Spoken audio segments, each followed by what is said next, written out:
So for this video, we're going to have a look at a 5.2 valve. This particular one is pilot air assisted solenoid controlled, single solenoid. This one is from SMC. It's one of their SY series valves. We have an exploded view of it here, or a sectional view of it here that just shows us the main component parts that we'll be looking at when we take it apart. So we have the spool itself right dead center here, number 5 on our list there. We've got the body, we've got the manual override button in this section here, and then we've got the solenoid and the actual pilot valve for the solenoid in here then as well. Okay, a couple of slight differences between the drawing that we have here and the actual valve. So in this one we've got these M5 quick connect ports. On the actual valve we have here that we just have a threaded port on them. And on this one here, it's a pre-wired assembly, whereas our one has a connector attached to it that we can wire up. But we'll look at that as we go through it. So what we're going to do is we're going to take the valve apart and look at the different bits and pieces in it. So this is our valve, again, the same orientation as we had there. So as I said, this is just a little bit different here. We've got our electrical connector. So I'm going to pop that off first. We just get a screwdriver in here and unscrew that one screw at the top. Okay, and then that just pops up like that. Okay, there is a little seal in here. That seal is to seal from moisture from getting back into the electrical connector itself. Okay, then we've got the solenoid body here. We're going to take this off. So for this we have just here, there's a couple of screws just on the bottom of it here. So we just pop those two out. All of the screws in these are extremely small and delicate. We want to be careful when we're taking them out because of that, but also just in here and along a lot of these surfaces we have gaskets and seals, and it's very important that we just undo these screws just piece by piece like that and make sure we bring any gaskets up nice and slowly. Let me just pop those two screws out there then. He's unwilling to come out. Just have a thread left on him. There we go. Okay. Now I'll just put this back in the orientation we had it there so we can have a look at it. The one thing with these ones is it doesn't just separate. There's a little hook on it, so we just need to push up on that and then we can pull it back out. And you can just see that hook here. That just holds it in place. We just leave that off to the side there for a second. So this piece here contains the actual solenoid itself and the little pilot air valve. So we can see just here some of the porting for that valve. You can also see the little gasket that's on it here. So small little O-ring gasket, again really delicate, so we just need to be careful of that. Okay, we could split it here, but we don't actually get to see a whole lot if we take that piece off, because we just see the silver back of the solenoid. We don't get to see the valve on it there at all. Okay, so we'll just leave him up there out of the way for a moment, and we'll concentrate on this one. So first thing next thing I'm going to do is I'll take off just the porting up at the top here. So these are my AB ports at the top here. Okay, actually we'll have a quick look here. We have at the bottom then we have our P, EA and EB ports. Right, so we just take this, as I said. This is interchangeable for different porting that we might have for those quick connects or for the different size taper threads and that we might have on it. Again, gaskets underneath these, so we just take our time to make sure we take all of the screws off nice and evenly like that, and then we can just lift it up. Turn or two left on that one. Okay, and if I just turn it over again, you can see just that little O-ring gasket that's in underneath it there to seal it. Those gaskets, they are critical seals. If that seal fails, we will have an air leak out of the system. And I suppose that those particular joints are particular ones that we get the leaks on, so either on the top surface here with the A or B ports or on the bottom down here, especially if we're going on to manifolds or something like that. Okay, so the next piece we're going to take out is this piece here. So this contains that manual override valve, so that's just our little blue button here.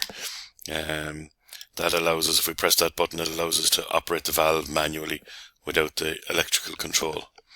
Okay, so to remove this, we have just here, we have two screws in the end plate here. We'll just take those two out. Again, gaskets behind it, so just do them nice and slowly, a little bit each side. Okay. There's nothing spring loaded in these valves, but it's always a good idea just to keep your fingers just across the joint like that, just to hold it in place until you're ready to take it apart. So now we've loosened those, we'll just lift them off. I'll just turn it upside down there just to drop out the screws. Okay, so we can see here, this, again, an O-ring gasket around here. Really small, really fine. There is some grease in these sometimes, and that can just stick to the O-ring and just lift out with it when it's coming out. Okay, so again, we just need to be careful of it. Other things in here, so these two holes here are for the just for the screws to go through for mounting, and then the other ones here are air ports that allow the air to be carried through the body. So we'll say the body here, we have our pressure here, so we need some air to come out. Actually, sorry, let me reorientate it back to where we had it. So we need some air from the pressure port here to come out through the body, to go out to the valve, to allow it to be activated to come through here, and similarly we need some coming into this end here for the return. Okay, so that's what those guys are doing. And then in here, just here, we've got this little white plastic piece, and that can be sometimes a little bit awkward to take out, and sometimes he just pops out. He's behaving himself today. Okay, so it's just this piece here. Okay, and that's the piston. Alright, so what actually happens here is, because it's pilot air assisted, the air is applied to this side of the piston. Okay, and the piston moves forward, and this side here is actually mounted up against the spool in here, and it's actually pushing the spool across. So it gives us a nice large surface area here, so we get a force multiplier, I suppose you could say, from the pressure that we have in there. Okay, and again, just sitting behind him, you'll see down there, there's an O-ring, and just there, you can see just two little ports down there, just for letting the air in into them and out. Okay. So that's that end, and then at the other end here we have what we call an end cap. Okay, now this end cap actually contains a piston as well, and it's for returning the spool when we turn off the solenoid. So again, we just got two screws on it here. So we crack those open. Again, we're just going to bring them off. Most of these valves now are returned by air on the single solenoid ones, as opposed to by a spring, because of course springs are a mechanical device and they're prone to wear and tear. Okay, so I just take those two screws out. Okay, and again, in here in the body, we will see this guy. It's a little bit, as I say, a little bit tough to get out sometimes. There we go. I think I have him. We just try to make sure we don't damage him while we're lifting him out.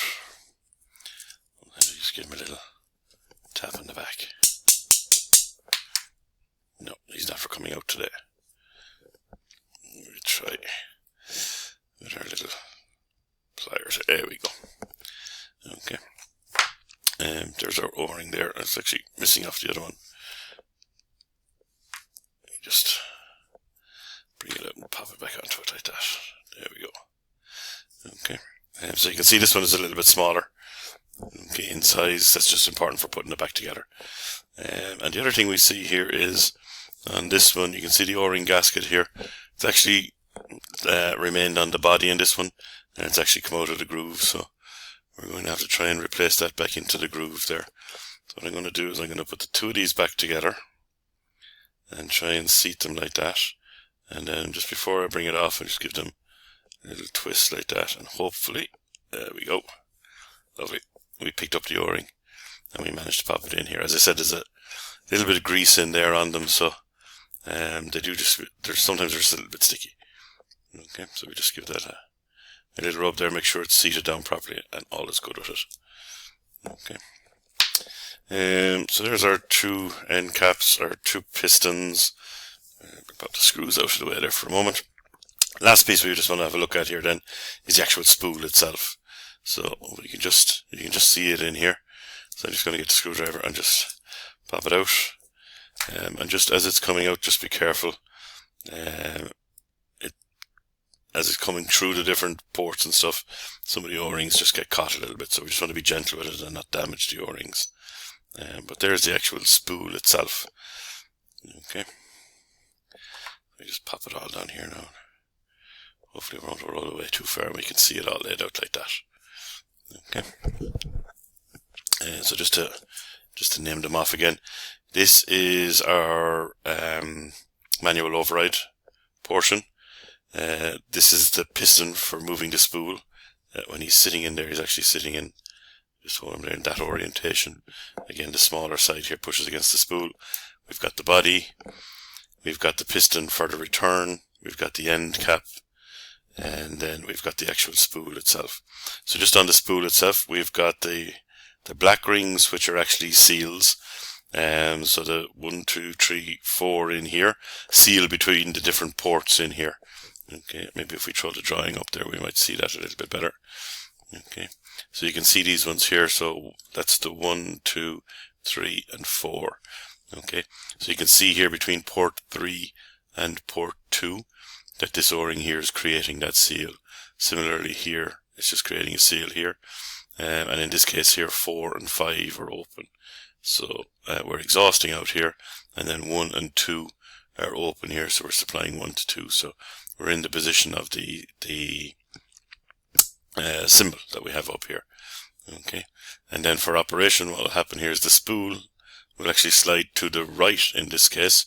Okay, so just push on the piston piece here, push that back in here, and then that will move these seals into the space here, similar to the way this one is at the moment, and it'll move this seal into the gap here, and it'll seal up this area here, sealing off port 5, capping port 5, and opening up 1 to 4 and 2 to 3 to exhaust. Okay, just a couple of other things that we can see in here. So there's the other piston on the manual override side, the actual solenoid side, I should say. Okay, this piece here, that's the actual override valve itself. So you can see there is actually a little physical spring in there, but that's not a piece that we can take apart handy for this type of video. And just on the end cap and the piston that's in the end cap, there is a little nipple here just to make sure that we get the orientation right, and that we put it on the right end and stuff, that it only fits on the one end. Okay, so just to put it back together then, finish off here, we have the 2 orange rings are just 2 guide rings. Okay, they're not sealing rings, they're just guide rings, just to keep the spool centered as it's moving over and back. And then we do have a couple of seals. We do a couple of seals just outside him there, then outside of those as well, just to seal the outer edges. Okay, so just to reassemble then, we just undo those steps. So we just take the spool and we'll slide it in. There isn't an orientation left or right on the spool. Okay, so we can slide it in from either end, either way.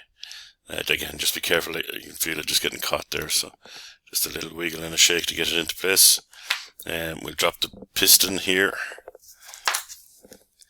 You just pick that up and we'll drop it in here. Okay, and just get it to seat in there. Again, that O-ring, it is a seal, so it will be just a little bit tight on it. So we just have to be careful just to place it in, give it a little wiggle and a shake, and try not to pinch it anywhere. And in we go. And the same on this side here. So we just want to slide that O-ring in, or slide the piston in, but again, just be careful not to pinch the O-ring anywhere. And in we go. Okay, again, just check these seals here. I suppose disassembling valves like this isn't something we would do very often. So we just, when we're reassembling, just make sure those seals are sitting nice and neat and tidy.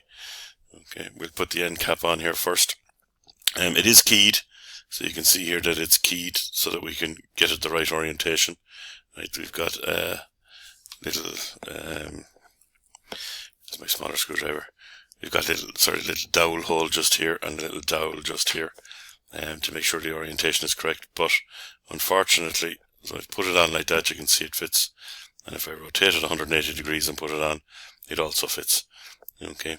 and that may change the porting that's on here.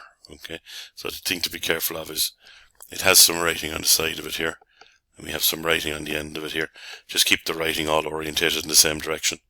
Okay, so I can read that writing, and I can read that, well, I can, camera can't, but I can see the writing there. Okay, so we just pop that on, careful of the seals, and then we drop our screws in.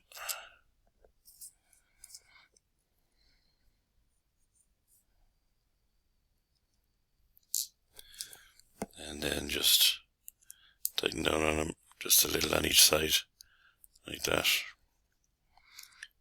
And again, just putting it down nice and evenly so we don't pinch one side on the O-ring and leave a leak on the other side. Very, very little torque required here.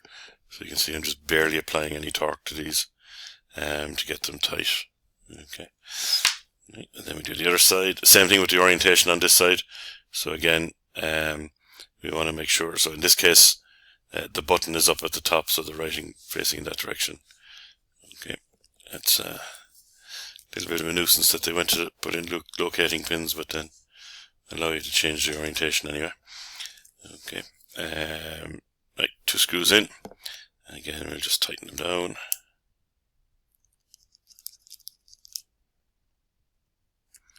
Like that, and like that, and again, very little torque on these. We really don't want to over tighten them because it's extremely easy just to damage those screws. Okay, we'll put the end there, the ports back on next, and just get the orientation right on this. There we go.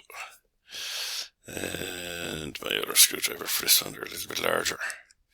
Okay, sorry, I should, of course, just have had a quick look at the seal before I put it down there. Make sure it's seated properly. And then we pop it down. And again, just nice and evenly with the 2 screws. Bring them down.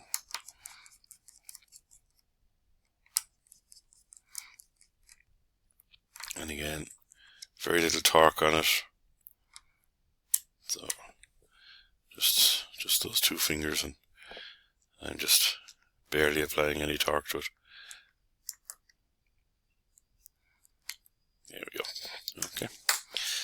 Then we can put our solenoid block back on. So again, just a quick look at the O-ring, or the O-ring seals there, make sure they're okay. And again, don't forget to just pop it on that little hook there. Okay. There we go. Clicks down there. Okay. And then we have these 2 screws to pop in.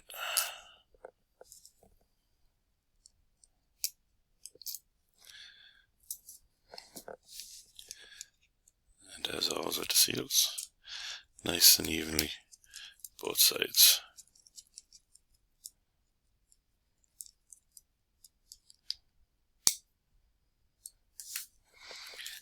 And just to finish off with the reassembly then, we can pop that in, just like that.